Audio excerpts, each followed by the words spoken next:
નમો લોહે સૌહરિહંતાણમ નમો લોહે સૌદાનમ નમો લોહે સૌઆયર્યાણ નમો લોહે સૌજયાનમ નમો લોહે સૌત્રિકાળવતી સાવનમ ઓંકારમિંદુ સંયુક્ત નિત્યમ ધ્યાયંતિ યોગિન કામદમોક્ષદો શ્રી ઓંકારાય નમો નમઃ મંગલમ ભગવાન મંગલમ કુટુંબે મંગલમ કુંડાર્યો જૈન્દ્રમોષ મંગલમ નમઃ સમયસ્થાનાય સ્વાનુભૂત્યા ચકાસ્તે પ્રવાય ભવાય સર્વવા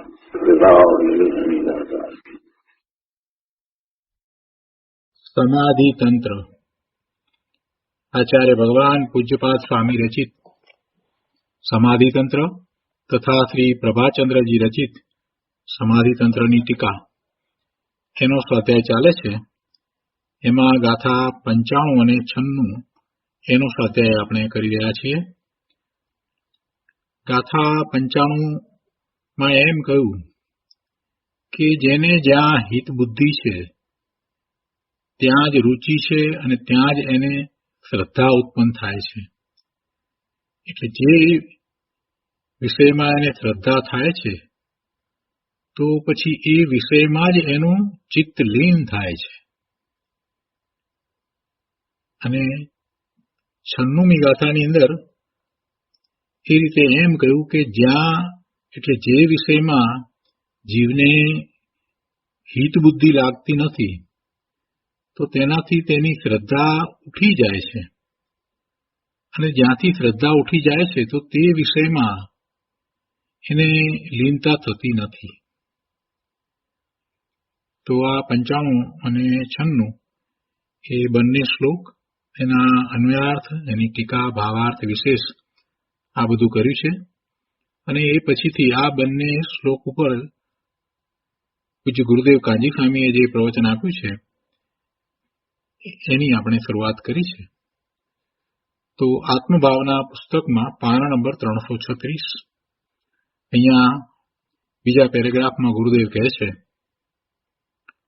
કે પહેલા આત્મામાં હિત બુદ્ધિ એવી થવી જોઈએ કે આ જગતમાં ક્યાંય મારું સુખ હોય તો તે મારા આત્મામાં જ છે. મારા આત્માથી બહાર જગતમાં કોઈ પણ વિષયમાં મારું સુખ છે જ નહીં. શું હિત બુદ્ધિ થવી જોઈએ? પોતાના આત્માને વિશે હિત બુદ્ધિ થવી જોઈએ કે મારા આત્માથી બહાર જગતમાં ક્યાંય મારું હિત છે જ નહીં, મારું સુખ છે જ નહીં. અને આવો દ્રઢ નિર્ણય કરે તો આત્મામાં હિત બુદ્ધિ થાય. અને એવી હિત બુદ્ધિ થતાં એને આત્માની રુચિ થાય. અને પછી તેની શ્રદ્ધા થતાં વારંવાર તેમાં જ એટલે આત્મામાં જ, આત્મા તરફ જ વલણ રહ્યા કરે. અને તેમાં જ પછી લીનતા થાય, એમાં એકાગ્રતા થાય. વિશેષ ને વિશેષ એકાગ્રતા થતાં પછી એમાં લીનતા થાય, રમણતા થાય. ગુરુદેવ કહે છે કે જેને આત્માની રુચિ છે તેને બીજા વિષયોમાં સુખ બુદ્ધિ સ્વપ્ને થતી નથી. શુદ્ધ ચિદાનંદ આત્મામાં જ સુખ બુદ્ધિથી તેનું જ રટણ રહ્યા કરે છે. એટલે કે આત્માનું જ રટણ રહ્યા કરે છે. હું ચિદાનંદ છું, હું નાયક છું એવી પ્રતીતિનું પરિણમન જ્ઞાની ધર્મીને સદાય વર્તે છે. ભલે ઉપયોગ બહારમાં હોય છતાંય આવી પ્રતીતિ એને રહ્યા જ કરે છે. હું નાયક છું એવી પ્રતીતિનું પરિણમન ધર્મીને સદાય વર્તે છે.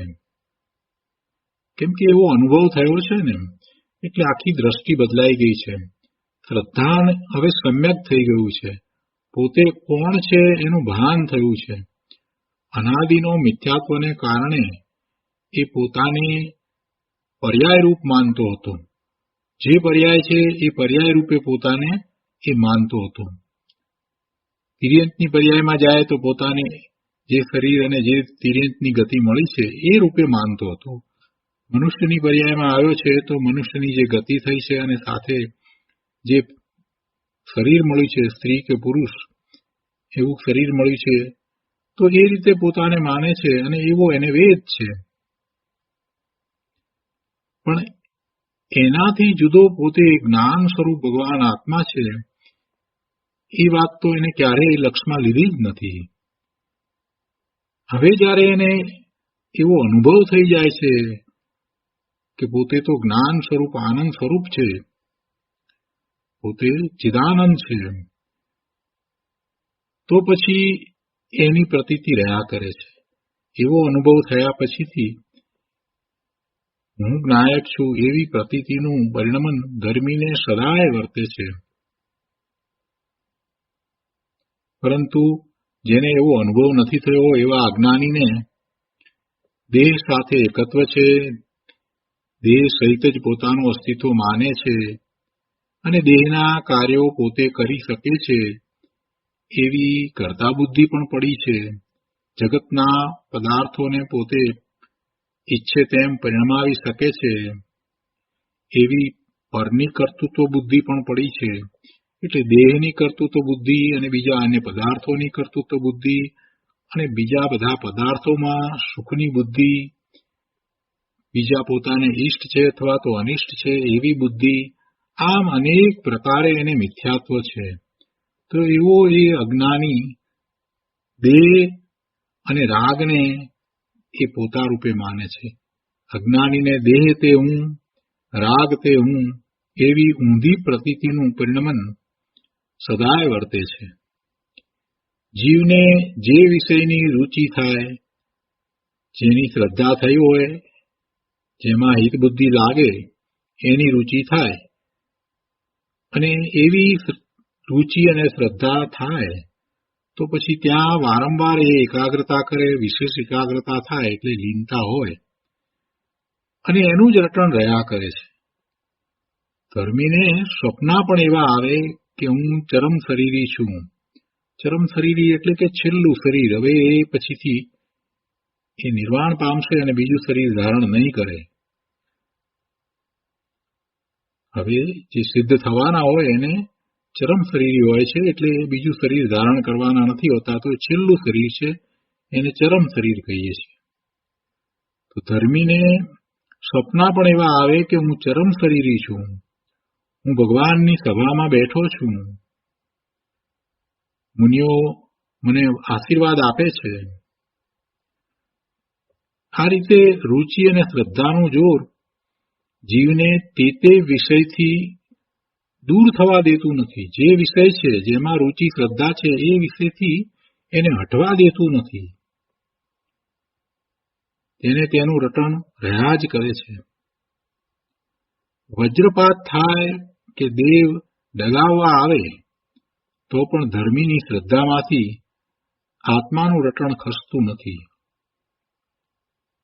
હું જ્ઞાન આનંદ સ્વરૂપ છું એવી શ્રદ્ધાનું રટણ ધર્મીને, જ્ઞાનીને નિરંતર વર્ત્યા જ કરે છે. આ રીતે જીવને જેમાં હિતબુદ્ધિ હોય તેમાં શ્રદ્ધા અને લીનતા થાય છે અને પછી ઉપયોગ વારંવાર તે તરફ જાય છે. જેની શ્રદ્ધા છે, જેની હિતબુદ્ધિ છે, જેમાંથી એક વખત આનંદની પ્રાપ્તિ થઈ છે, તો વારંવાર ઉપયોગ એ તરફ જ જાય છે. આ તો સહજ છે. જેની રુચિ હોય એ તરફ જીવ વળે જ છે. અને જેમાં હિત બુદ્ધિ ન હોય, જે પોતાને કલ્યાણકારી લાગતું ન હોય, જેમ કે આ ઇન્દ્રિયોના વિષયો આત્મજ્ઞાન થયા પછીથી કોઈ રીતે એને ઈષ્ટ લાગતા નથી, એને સુખનું કારણ લાગતા નથી, તો પછી એમાં એને હિતબુદ્ધિ નથી એટલે એ તરફ એનું લક્ષ જતું નથી. જેમાં હિતબુદ્ધિ ન હોય તેમાં જીવને શ્રદ્ધા કે લીનતા થતા નથી, એની રુચિ હોતી નથી, એ તરફ ઉદાસીનતા વર્તે છે. એટલે તેમાં તે અનાસક્ત જ હોય છે. હું જ્ઞાન સ્વરૂપ આત્મા છું અને દેહ આદિ અચેતન છે એમ જ્યાં બંનેની ભિન્નતા અનુભવ સહિત જાણી સ્વાનુભૂતિ થઈ અને આ શરીરથી પોતે જુદો ભગવાન આત્મા ચૈતન્ય મૂર્તિ છે, પોતે ચેતન છે. આવું જ્ઞાન ભાન થયું ત્યાં આત્મામાં આત્મબુદ્ધિ થઈ અને દેહમાંથી આત્મબુદ્ધિ છૂટી ગઈ. પછી દેહમાં આત્મબુદ્ધિ થાય જ નહીં. પોતાના સાચા સ્વરૂપને અનુભવ સહિત જાણ્યું. એ વખતે આનંદનું વેદન અનુભવાયું. એવો આનંદ કે જે લોકમાં ક્યાંયથી પ્રાપ્ત ન થાય, એટલે અલૌકિક આનંદનું વેદન થયું. અને એ વેદન પણ કોઈ પણ ઇન્દ્રિયોની મદદ વિના થયું. ઇન્દ્રિયો વિના જ એવા અલૌકિક આનંદનું વેદન એને અનુભવમાં આવ્યું. અને એમાં પોતે બધાથી જુદો ભિન્ન એને જણાયો. તો હવે આ વાત એને ક્યાંથી જાય? એ વાત તો સહજ થઈ ગઈ. એ વાત તો હવે એમ જ રહે છે. પોતાનું સાચું સ્વરૂપ જ્યારે જાણ્યું છે તો પછી હવે આત્મામાં જ આત્મબુદ્ધિ થાય છે. દેહમાંથી આત્મબુદ્ધિ છૂટી ગઈ. જેમાં આત્મબુદ્ધિ ન હોય તેમાં પછી લીનતાય ક્યાંથી થાય? એટલે કે શરીરમાંથી આત્મબુદ્ધિ છૂટી ગઈ છે તો પછી શરીરને વિશે એને કાંઈ એકાગ્રતા, લીનતા એટલે કે ઇન્દ્રિયોના વિષયોમાં એને રુચિ થતી નથી. જેમાં આત્મબુદ્ધિ ન હોય તેમાં લીનતા પણ હોય નહીં. જેને પોતાથી ખરેખર ભિન્ન જાણ્યા તે વિષયોમાં સુખબુદ્ધિ ન રહી. સુખબુદ્ધિ ન રહી એટલે શ્રદ્ધા તેનાથી પાછી ફરી ગઈ. અને જેમાં શ્રદ્ધા ન હોય તેમાં લીનતા પણ હોય નહીં. આ રીતે જ્ઞાની ધર્માત્મા જગતના સર્વ વિષયો પ્રત્યે અનાસક્ત છે. એને જગતના કોઈ વિષયમાં આસક્તિ નથી. જગતના કોઈ વિષયની એને રુચિ હોતી નથી. એ સહજ રીતે એ રુચિ ટળી જાય છે. એ પોતાના આત્માનું જ્ઞાન ભાન થતાં એને સહજ રીતે જગતના બધા પદાર્થો તરફ ઉદાસીનતાનો ભાવ વર્તે છે.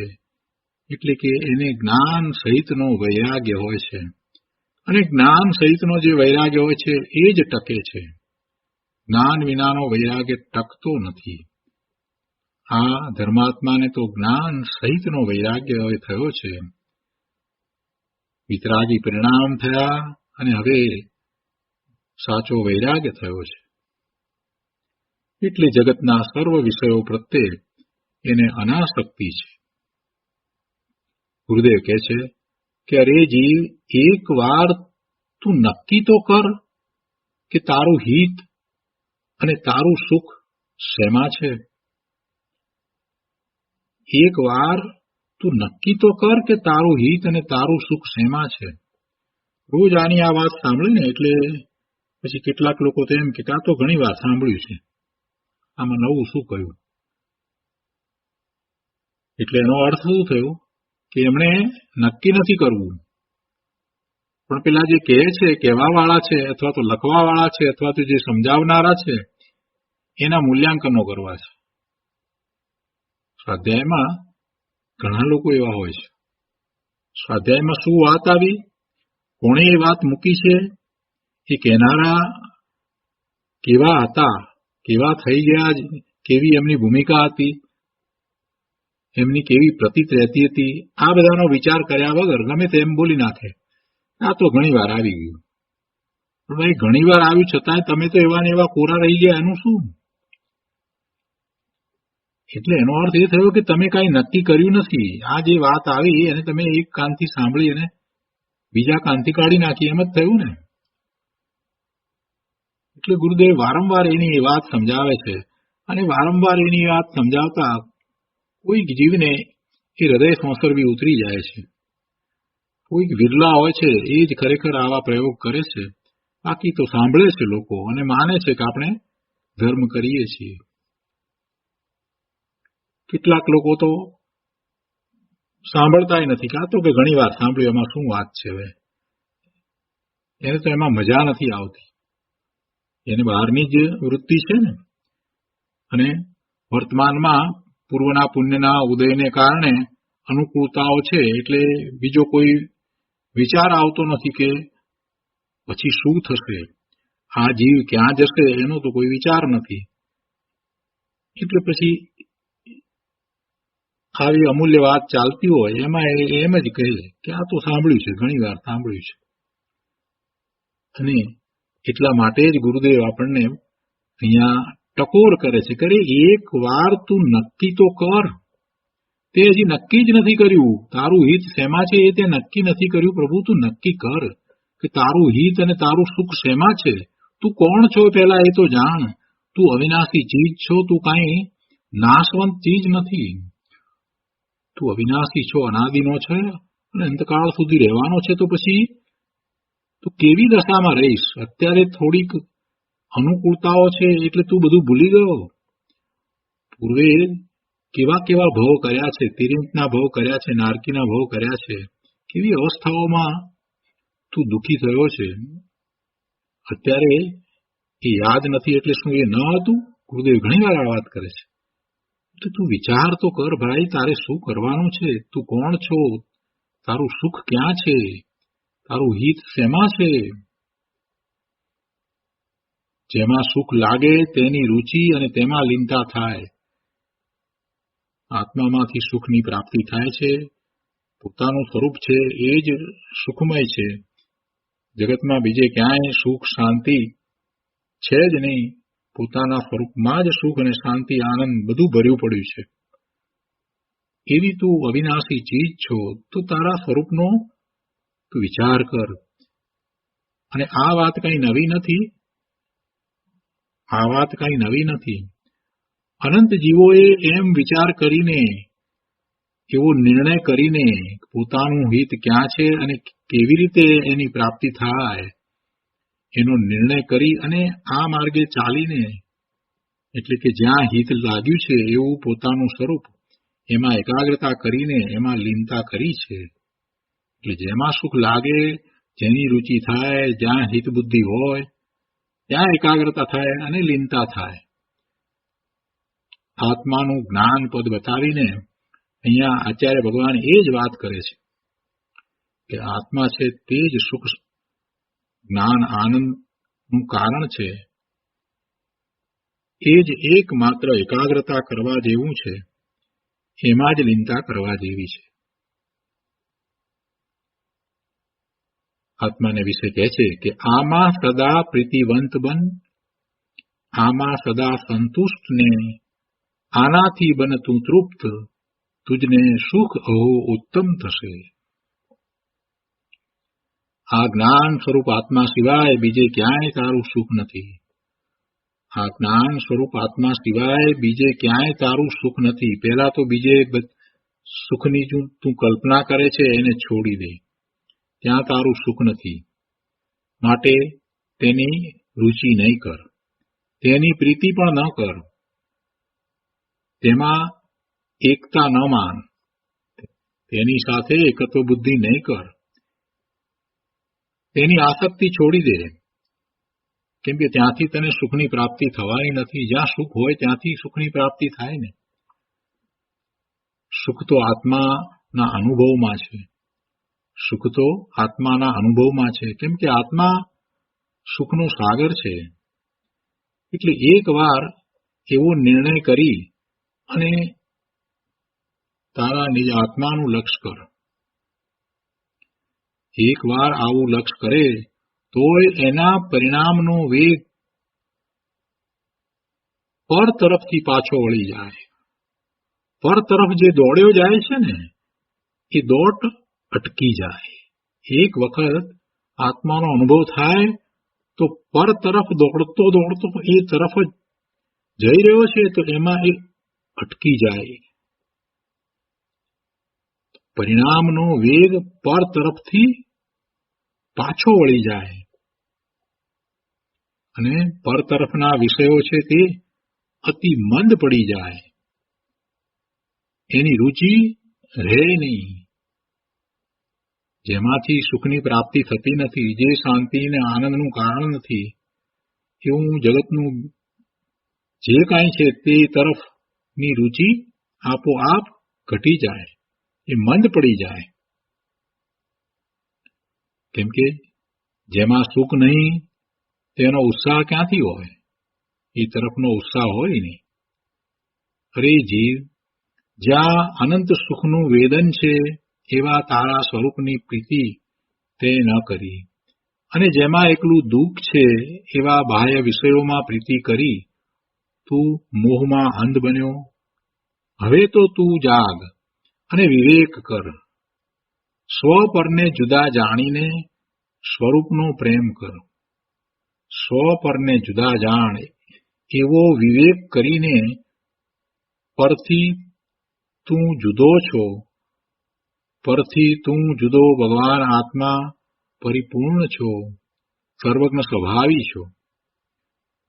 તો એવા તારા સ્વરૂપનો પ્રેમ કર. પરથી જુદા તારા સ્વરૂપનો પ્રેમ કર. જ્ઞાની બાહ્ય સામગ્રી વચ્ચે ઉભેલો દેખાય, જ્ઞાની ધર્મી અંતરાત્મા એ પણ બાહ્ય સામગ્રીની વચ્ચે ઉભેલા દેખાય, અને રાગમાં પણ દેખાય, પણ એમને એ કોઈ બાહ્ય સામગ્રીની પણ રુચિ નથી અને એનો રાગ પણ નથી. એની રુચિની દિશા પલટી ગઈ છે. એમની રુચિ અને શ્રદ્ધા તો શુદ્ધ આત્મામાં જ છે. એવા જ્ઞાનીની રુચિની દિશા પલટી ગઈ છે. એ જ્ઞાનીની શ્રદ્ધા શુદ્ધ આત્મામાં જ પ્રવેશી ગઈ છે. એટલે શુદ્ધ આત્માની શ્રદ્ધા કે પ્રીતિ છોડીને એ જ્ઞાનીને કોઈ રાગ આવતો નથી.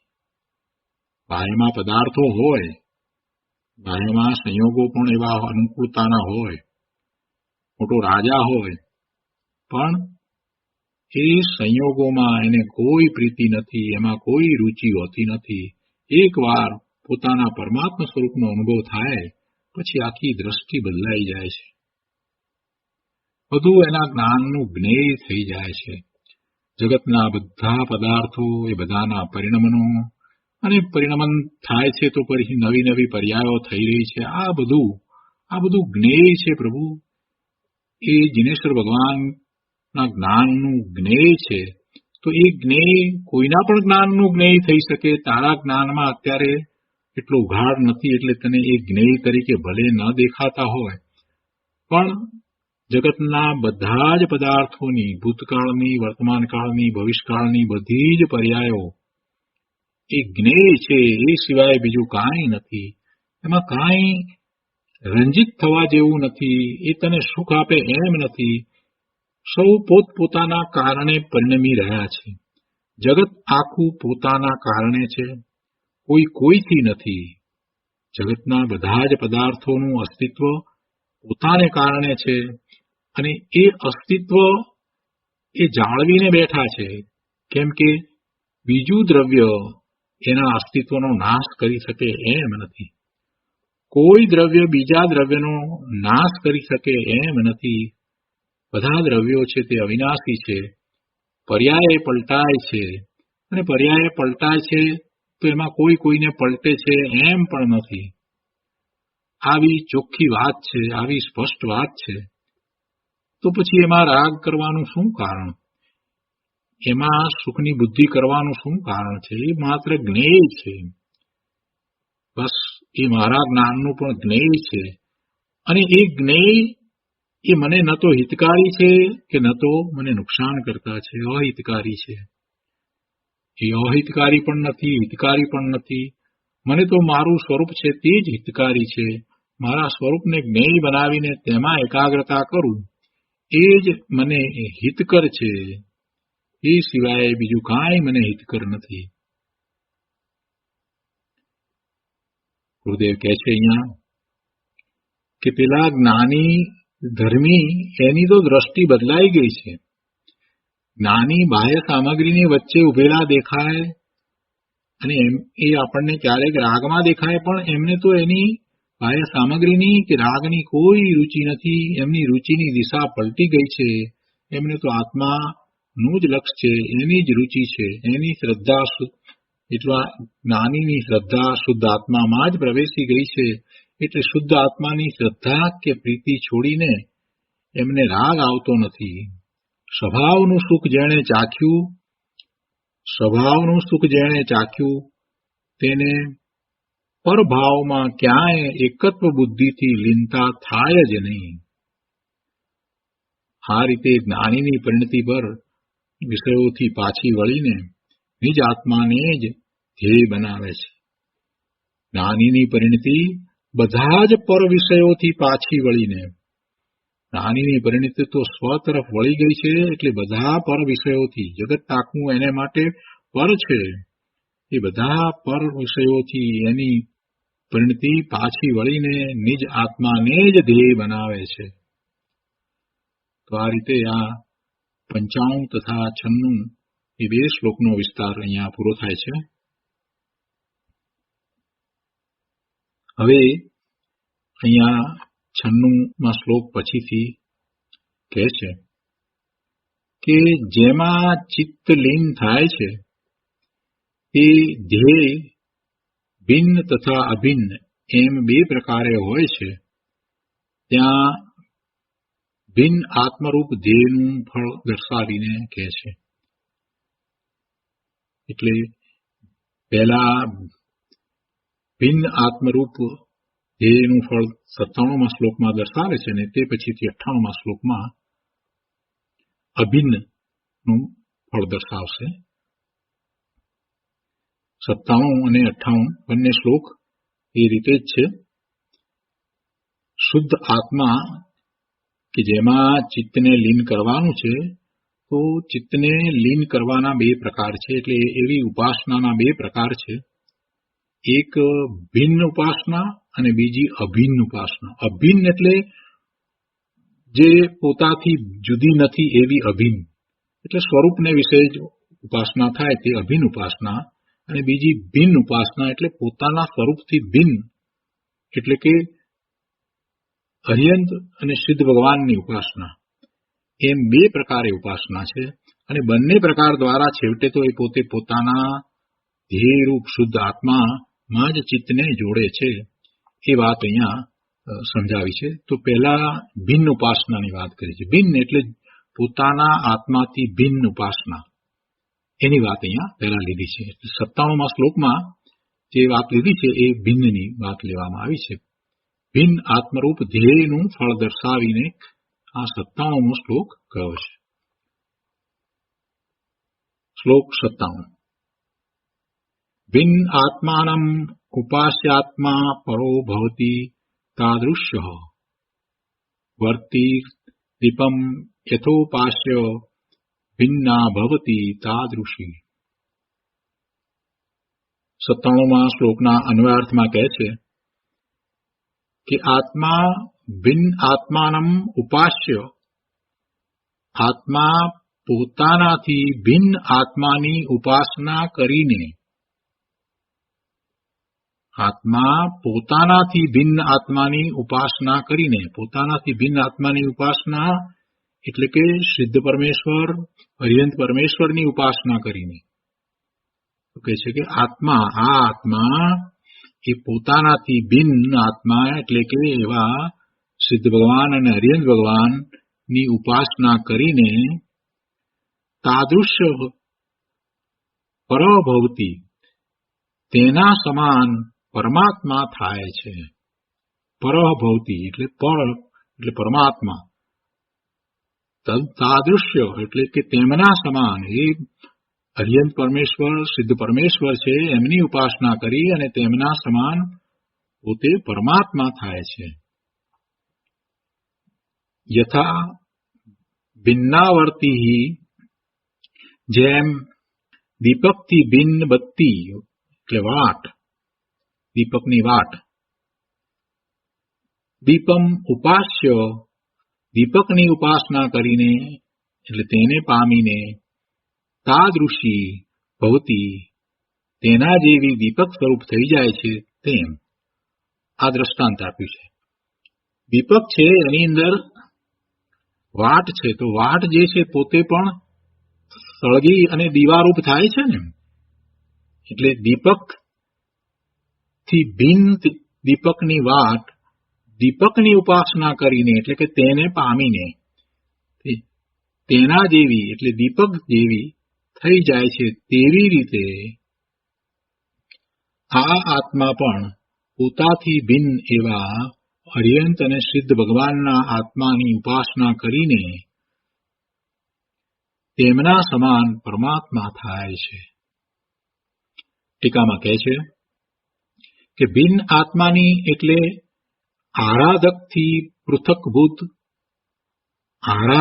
પૃથકભૂત ભિન્ન. ભિન્ન એટલે કોનાથી ભિન્ન? જે આરાધના કરવાવાળો છે એનાથી જુદા, એનાથી પૃથકભૂત. આરાધના કરવાવાળો આ જીવ, આ આત્મા, તો એનાથી ભિન્ન, એનાથી જુદા આત્મા, પોતાનો આત્મા નહીં. અને એ કોણ? તો કહે છે કે અર્હંત સિદ્ધરૂપ આત્મા.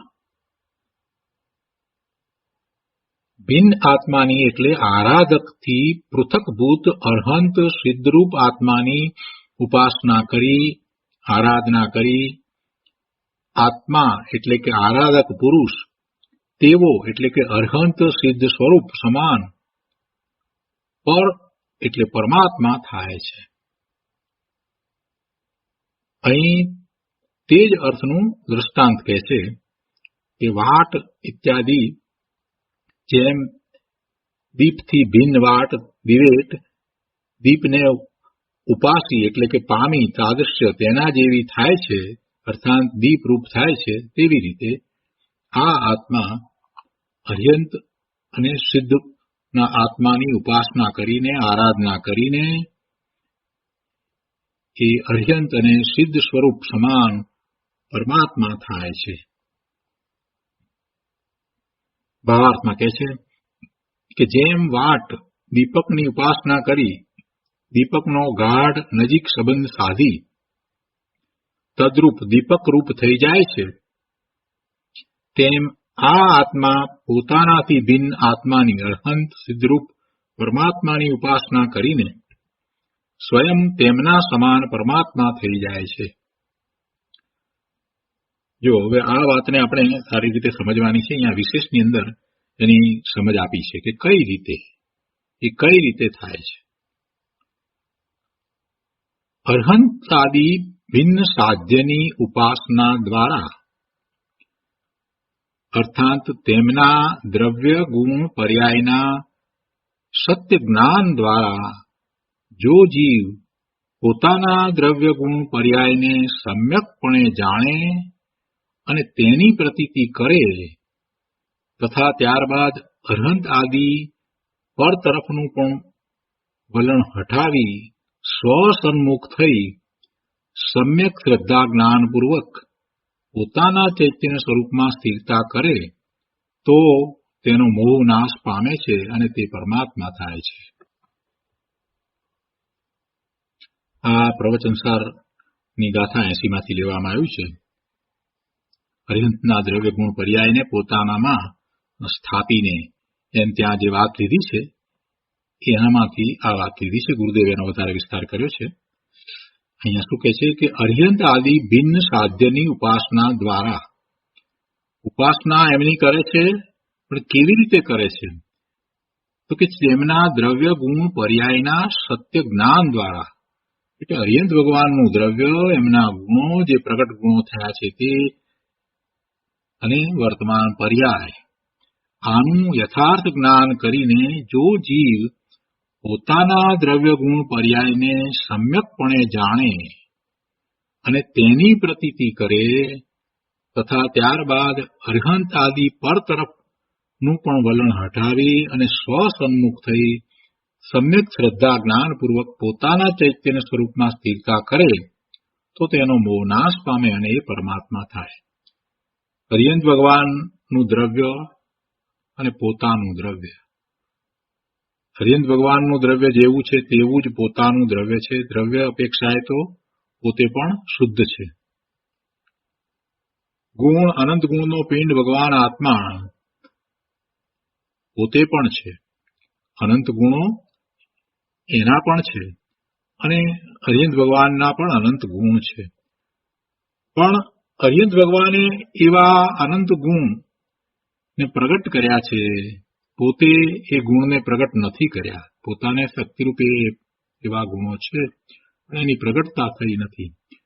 એટલે અરિહંત ભગવાનની પર્યાય છે તે પૂર્ણ વિતરાગી નિર્મળ શુદ્ધ પર્યાય છે અને પોતાને પર્યાયમાં મલિનતા છે, એટલે ફેર ત્યાં છે. હવે એમના ગુણ અને દ્રવ્યનો વિચાર કરીને પોતાને પણ એવા ગુણ અને દ્રવ્ય છે, તો પ્રભુએ કેવી રીતે એની પ્રગટતા કરી? તો કે સ્વરૂપમાં સ્થિરતા કરીને. તો એવી જ રીતે પ્રભુની જેમ જ હું પણ મારા સ્વરૂપમાં સ્થિરતા કરી અને મારા અનંત ગુણોની પ્રગટતા કરું છું. આમ એ પોતે પોતાના દ્રવ્ય ગુણ પર્યાયને સમ્યકપણે જાણે અને એની પ્રતીતિ કરે, અને એમ કરતા એ હરિહંત ભગવાન તરફનું વલણ એને છૂટી જાય, સ્વસન્મુખ થઈ અને પોતે પોતાના ચૈતન્ય સ્વરૂપમાં એકાગ્રતા કરતા સ્થિરતા કરતા મોહ રહિત થઈને પરમાત્મા થાય છે. અહીંયા આગળ કહે છે, આત્મ સ્વરૂપમાં સ્થિરતા તે નિશ્ચય ઉપાસના. આત્મ સ્વરૂપમાં સ્થિરતા, પોતાના સ્વરૂપમાં સ્થિરતા તે નિશ્ચયથી ઉપાસના છે, અર્થાત અભિન્ન સાધ્યની ઉપાસના છે. એમાં જુદું ભિન્ન સાધ્ય નથી, અભિન્ન સાધ્ય. એની વાત 98માં આવશે, પણ અહીંયા જરા વાત લીધી છે કે આત્મ સ્વરૂપમાં સ્થિરતા, પોતાના નિજ શુદ્ધ સ્વરૂપમાં સ્થિરતા તે નિશ્ચયથી ઉપાસના છે, અર્થાત એ અભિન્ન સાધ્યની ઉપાસના છે. અને અર્હંત આદિની એટલે કે ભિન્ન સાધ્યની ઉપાસના તે વ્યવહાર ઉપાસના છે. એ વ્યવહાર ઉપાસના છે. કેમ કે અર્હંત ભગવાનના સ્વરૂપમાં તો આપણે એકાગ્રતા કરી શકતા નથી. એમના દ્રવ્ય ગુણ અને આપણે એમની પર્યાયને જાણીએ છીએ, એ એમના સ્વરૂપનો આપણે માહિતીરૂપ અભ્યાસ કરીએ છીએ, અને એમણે જે પ્રગટ કર્યું છે, જે પ્રાપ્ત કર્યું છે, એનો વિચાર કરતા આપણને એમના પ્રત્યે જે અહોભાવ આવે છે તે તો શુભ ભાવ છે. પણ અહોભાવમાં રહેવાથી કલ્યાણ થતું નથી. પુણ્યનો બંધ જરૂર થાય, પણ અહોભાવમાં રહેવાથી કલ્યાણ થાય નહીં. કલ્યાણ કરવા માટે તો એમણે જે રીતે વર્તમાન પૂર્ણ શુદ્ધ નિર્મળ પર્યાય પ્રગટ કરી છે, એ જ રીતે આપણે પ્રયત્ન કરવો જોઈએ, એવો જ પુરુષાર્થ કરવો જોઈએ. તો જ સાચા અર્થમાં આપણે હરિહંત ભગવાનના દ્રવ્ય ગુણ અને પર્યાયને જાણ્યા કહેવાય. બાકી જાણવાનો કોઈ અર્થ રહેતો જ નથી. એમની આવી પર્યાય છે એટલે અહોભાવ તો આવે, પણ એ અહોભાવ છે તે તો શુભ ભાવ છે. શુભ ભાવમાં રહેવાથી પોતાના સ્વરૂપની પ્રાપ્તિ થતી નથી, પરંતુ પ્રભુએ જે રીતે એ પર્યાય પ્રગટ કરી છે એ જ રીતે પ્રભુએ એવો માર્ગ પણ દર્શાવ્યો છે કે કઈ રીતે સ્વરૂપમાં જવું. એટલે એ જ રીતે પોતે પોતાના સ્વરૂપમાં જાય છે અને પ્રભુની જેમ જ પૂર્ણ વિતરાગી દશાને પ્રગટ કરે છે. તો આ જે અર્હંત આદિની જે ભિન્ન સાધ્યની ઉપાસના કહી તે ખરેખર તો વ્યવહાર ઉપાસના છે. એમાં નિશ્ચય ઉપાસના તો એ રીતે છે કે અર્હંત આદિના ગુણ દ્રવ્ય અને પર્યાયને જાણીને એ પોતે પોતાના સ્વરૂપમાં એકાગ્રતા કરે છે, એ નિશ્ચય ઉપાસના છે. એટલે આત્મ સ્વરૂપમાં એકાગ્રતા સ્થિરતા તે નિશ્ચય ઉપાસના, એટલે કે એ અભિન્ન સાધ્યની ઉપાસના છે.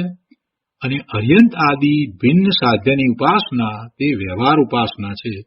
અને આ વ્યવહાર ઉપાસના કરતા એ જો નિશ્ચય ઉપાસના કરે તો જ એને વ્યવહાર ઉપાસના કહેવાય. પણ એવી વ્યવહાર ઉપાસના કરતા એ પોતે ત્યાં ને ત્યાં રોકાઈ જાય, પ્રભુના ગુણગાન ગાવામાં સ્તુતિ કરવામાં એવા શુભ ભાવમાં જ જો અટકી જાય, એમાં જ જો સંતોષાઈ જાય, તો એને વ્યવહાર ઉપાસના પણ કહેવાતી નથી.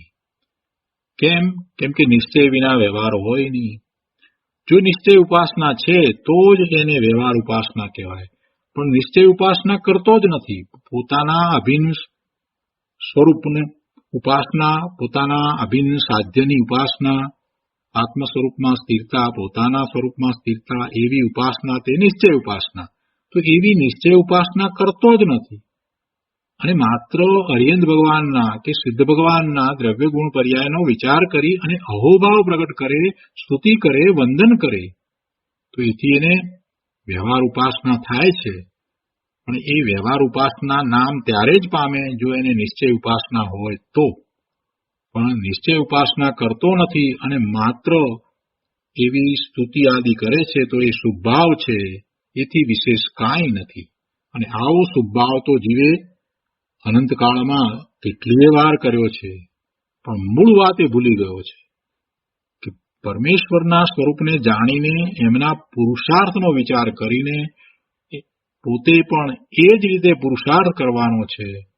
દ્રવ્ય અને ગુણ અપેક્ષાએ તો બંને સરખા છે, પર્યાયમાં જે ફેર છે તો એવી પર્યાય પોતે પ્રગટ કરવાની છે. પોતાની પર્યાય પ્રગટ કરવાની છે તો પોતાના સ્વરૂપના આશ્રય જ પોતાની પર્યાય પ્રગટ થાય. પોતાની નિર્મળ પર્યાય પ્રગટ કરવી છે, વિતરાગી પરિણામ પોતાને કરવાના છે, તો પોતાના વિતરાગી પરિણામ પોતાના આશ્રય જ થાય. પ્રભુએ પણ એમ જ સ્વના આશ્રય જ, પોતાના સ્વરૂપના આશ્રય જ એવા વિતરાગી નિર્મળ પરિણામ પ્રગટ કર્યા છે. એટલે એવી જેમને નિશ્ચય ઉપાસના થાય છે એને માટે આ વ્યવહાર ઉપાસના કહેવાય છે. તો આ બે લીટીની અંદર ઘણી બધી વાત કહી દીધી છે. ગુરુદેવે પણ એનો ઘણો વિસ્તાર કર્યો છે. અહીંયા આગળ કહે છે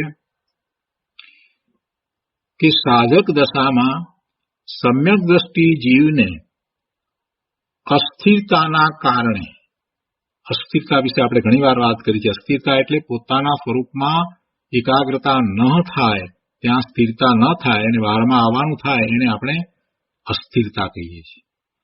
પોતાના સ્વરૂપમાં સ્થિરતા નથી એવી અસ્થિરતા.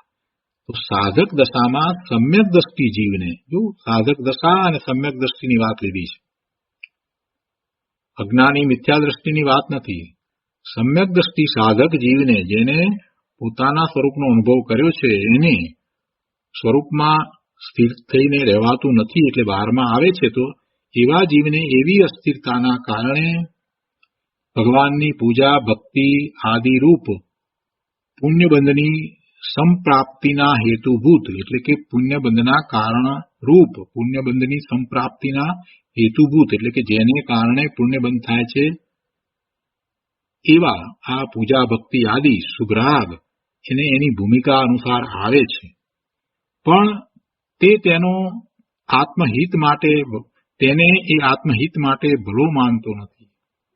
એ શુભભાવ આવે તો તે આવે છે, આવ્યો છે એમ એને પણ ખ્યાલ છે, એ એના જ્ઞાનમાં જાણે છે કે આ શુભભાવ છે, પણ એ આત્મહિતનું કારણ જાણતો નથી. આત્મહિત માટે એ શુભભાવને ભલો માનતો નથી.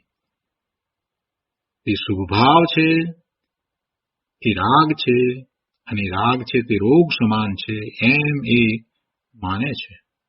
તેથી તેને તે શુભભાવ હેય બુદ્ધિએ વર્તે છે. હેય બુદ્ધિએ વર્તે છે એટલે કે શુભભાવને છોડવા જેવો છે. શુભભાવને છોડીને પોતાના સ્વરૂપમાં એટલે કે શુદ્ધ ભાવે થવું છે. શુભભાવ આવ્યો છે ત્યારે પણ એને એમ જ છે કે હવે આ શુભભાવને છોડીને હું મારા સ્વરૂપમાં એકાગ્રતા કરું. અર્થાત તેને એ શુભભાવનો રાગ નથી, પરંતુ એ શુભભાવને છોડવા જેવો માને છે. શુભભાવનો રાગ નથી એટલે રાગનો રાગ નથી. અને એમ છે તો પછી એવા શુભભાવનું એને સ્વામિત્વય નથી. એ શુભભાવનું એને સ્વામિત્વ પણ નથી. તેનો આ શુભ રાગ સવારની લાલ સંધ્યા જેવો છે. જેમ સવારની લાલ સંધ્યાનો અભાવ થતાં તુરત જ સૂર્યના તેજસ્વી પ્રકાશનો આવિર્ભાવ થાય છે, તેમ સમ્યક દ્રષ્ટિના હેય બુદ્ધિએ વર્તતા શુભરાગનો અભાવ થતાં, તેનો અતિક્રમ થતાં આત્માના નિર્મળ પ્રચંડ પ્રકાશનો આવિર્ભાવ થાય છે. શુભભાવ છૂટે છે અને સ્વરૂપમાં એકાગ્રતા કરે છે. બહુ સરસ રીતે વાત લીધી છે. આ શુભભાવ જ્ઞાની ધર્મીને કઈ રીતે હોય છે કે એવો શુભભાવ આવે છે ને શુભભાવ છોડીને તો સ્વરૂપમાં ચાલ્યા જાય છે. એટલે સવારની સંધ્યા જેવો છે. એવું સવારમાં એ લાલ પ્રકાશ છે, એ લાલ પ્રકાશ ચાલ્યો જાય છે અને પછી સૂર્યના તેજસ્વી કિરણોનો પ્રકાશ પછી ફેલાય છે. એવી રીતે આને જે શુભ ભાવ છે છૂટી જાય છે અને શુદ્ધ ભાવમાં પોતાના સ્વરૂપમાં એ આનંદમાં કલ્લોલ કરે છે.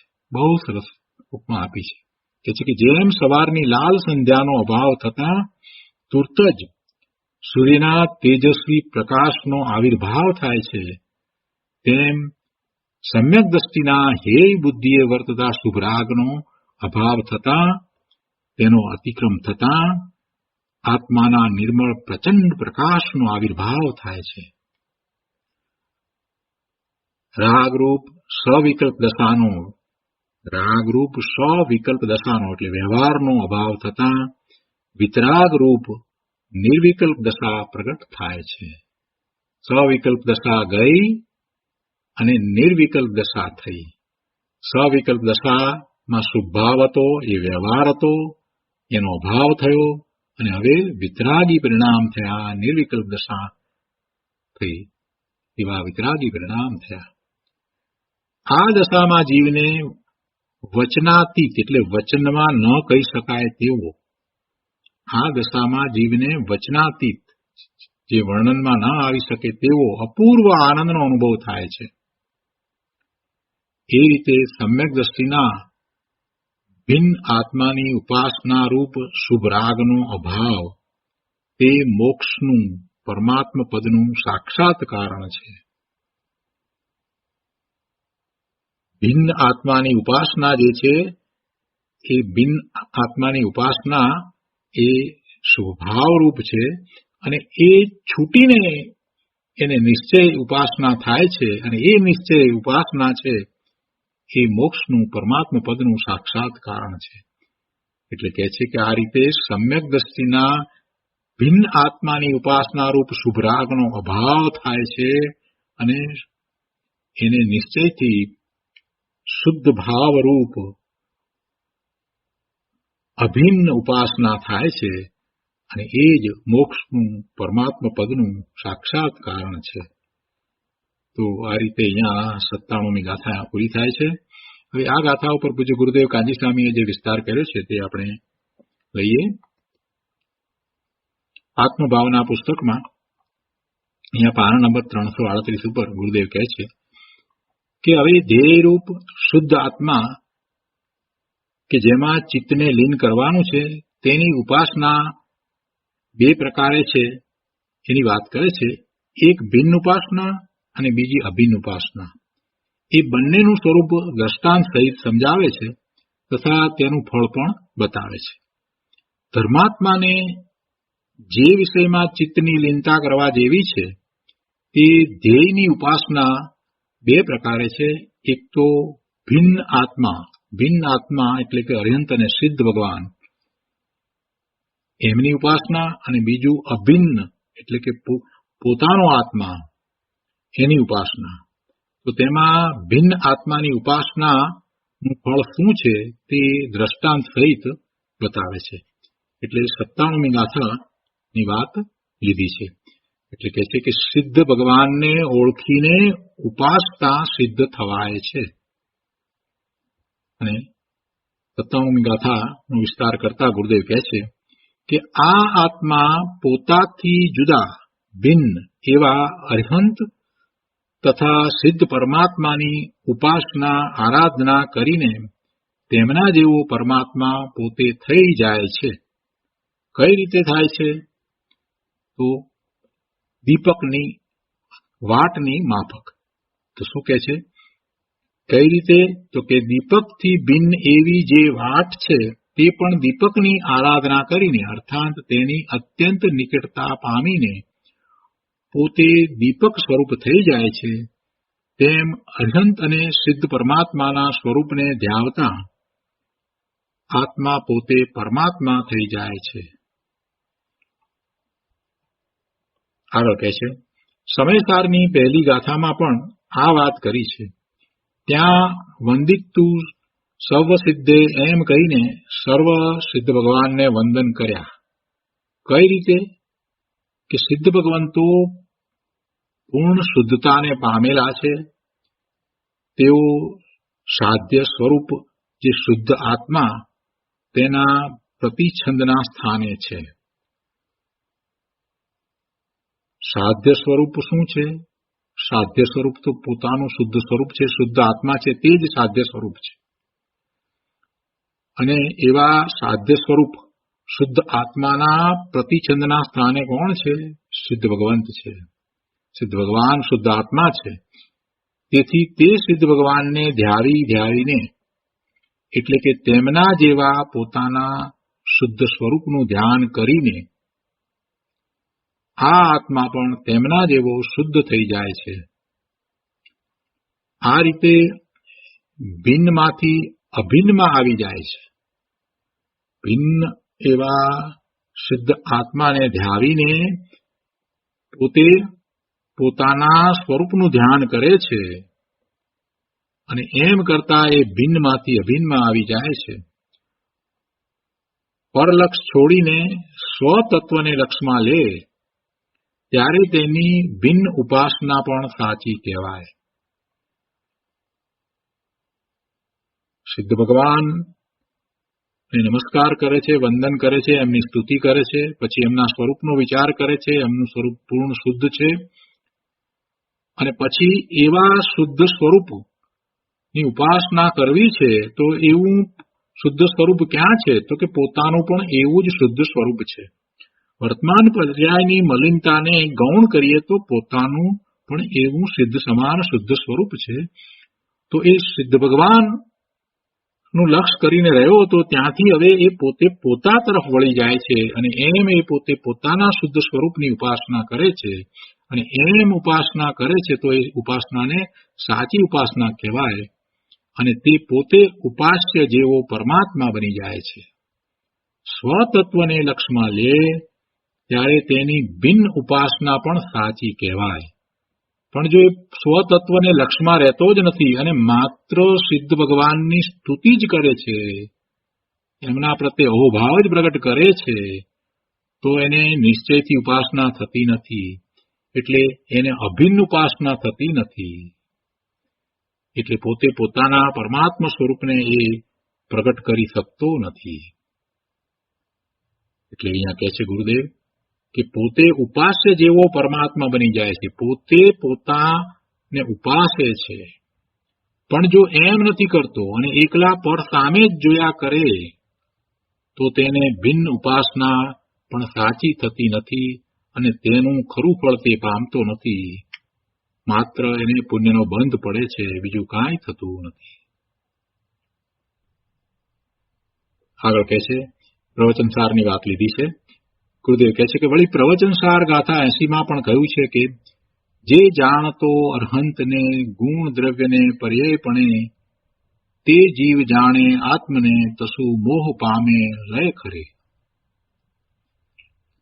દ્રવ્ય, ગુણ અને પર્યાય ત્રણેયથી સર્વતઃ શુદ્ધ એવા ભગવંત અર્યંત દેવના આત્માને ઓળખતા તેમના જેવા પોતાના શુદ્ધ સ્વરૂપને પણ જીવ ઓળખી લે છે. એટલે તેનો મોહ નાશ થઈ જાય છે. આ રીતે પરમાત્માને ઓળખીને ઉપાસના કરનાર પોતે પણ પરમાત્મા થઈ જાય છે. કઈ રીતે થાય છે એ વિસ્તારપૂર્વક ગુરુદેવે સમજાવ્યું છે. આ ભિન્ન આત્માની ઉપાસનાને ગુરુદેવે બહુ સરસ રીતે સમજાવી છે, કઈ રીતે કરવાની છે. માત્ર સુખભાવના રટણથી નથી થતું, એ વાત ગુરુદેવે અહીંયા બહુ સરસ રીતે સમજાવી છે. કઈ રીતે સિદ્ધ ભગવાન કે અર્યંત ભગવાનની સ્તુતિ ભક્તિ કરતા કરતા સ્વરૂપ તરફ વળવું એ અહીંયા દર્શાવ્યું છે. ગુરુદેવ કહે છે કે જુઓ, આ પરમાત્માની ઉપાસનાનું ફળ એટલે કે આ અર્યંત ભગવાન સિદ્ધ ભગવાનની ઉપાસનાનું ફળ શું ફળ છે કે એ પોતે પરમાત્મા જેવો થઈ જાય છે. પણ કઈ રીતે થાય છે? તો હવે કહે છે કે પણ ઉપાસના કઈ રીતે કરવી? સિદ્ધ ભગવાનની અર્યંત ભગવાનની ઉપાસના કઈ રીતે કરવી? તો કહે છે કેવળ જ્ઞાની પરમાત્માને પ્રતીતમાં લઈને તેને જ ઉપાસ્ય તરીકે જેણે